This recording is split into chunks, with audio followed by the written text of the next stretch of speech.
Welcome to this tutorial on creating stunning realistic brown hair in Adobe Illustrator using just a computer mouse. No need for a graphics tablet. We will be leveraging 3 powerful tools that Illustrator has to offer. These tools may seem basic, but when used effectively, they can produce incredible results. Let's dive in and transform a simple design into a lifelike illustration. But before we dive in, let's go over these tools that we're going to be using. And first, we will start by using the selection tool that allows us to select, move, and manipulate our vector shapes with precision. This tool is essential for organizing our work and ensuring that each element of the hair is in the right place. Next, we will dive into the gradient tool, which will be our key to adding depth and realism to the hair. By applying gradients, we can stimulate the natural variations in color and light that occur in real hair, making our illustration more dynamic and lifelike. Finally, we will use the pencil tool to draw the individual strands of hair. This tool allows for freehand drawing directly in Illustrator, giving us the flexibility to create smooth, flowing lines that mimic the texture of real hair. With a steady hand and some practice, you will be able to add complex details that make the hair look incredibly realistic. So, let's assume you are done with everything. You are done drawing the line art, and you're done coloring, and you're also done shading everything. And now you're left with how to make this hair look hyper realistic. So the first thing we're going to do is to create a new layer on top of all other layers here, and we're going to rename this one as hair. So now let's make sure we turn off the fill tool by clicking down here, and we make sure the stroke tool is on top like this. Then now we can click on the pencil tool, and finally we can click on the gradient tool here. If you don't find gradient on this panel, you can always come to window and you'll find gradients here. This one.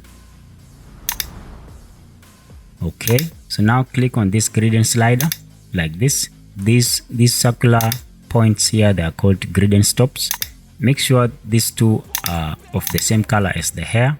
So we'll click on one side of the gradient stop like this, and then we use the color picker to pick the color on the hair. You pick the color and you'll see this eyedropper tool icon.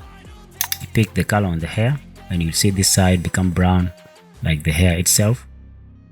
Then we will also click on this side and we sample the color on the hair also, so both sides can be browned. And then when you hover around the gradient slider, you will see this plus sign under the cursor. When you see that, click to add a new gradient stop right in the middle of these two. Make sure it's located at 50, which is the center of these two gradient stops. So double click on this middle gradient stop like this. And then now we can make it somehow white, but not regular white, just around here. This one is good. Let's reduce the opacity to at least 80%. Let's try to move the gradient sliders a little bit to the center. This one's up here. I drag them to the center a little bit like this. And also drag the gradient stops a little bit closer like this.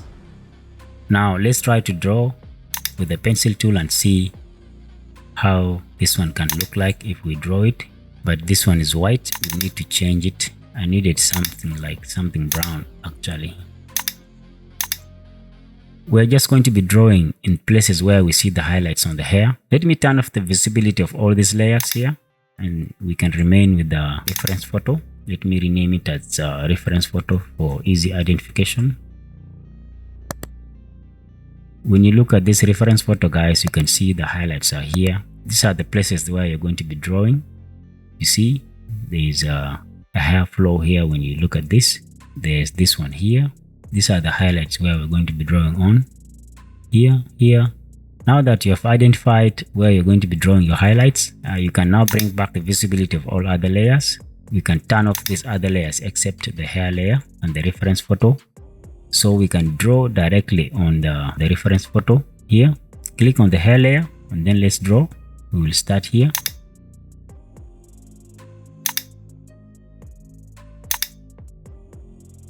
So while you're drawing, guys, just make sure you're drawing like reverse S strokes like this, or C, whatever you like, but mostly there are these kinds of S's which are not like regular S's. Some are reverse, some are just like big C's and all these C-like strokes.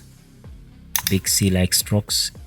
If you want to see how your strokes look, bring back this layer 2 here so you can see how they look.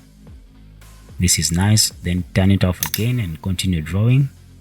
So the only thing you'll be doing throughout is just to draw where you see the highlights, to try to bring up that texture on the hair like this. So let's get to drawing everything, guys.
And we are done, guys.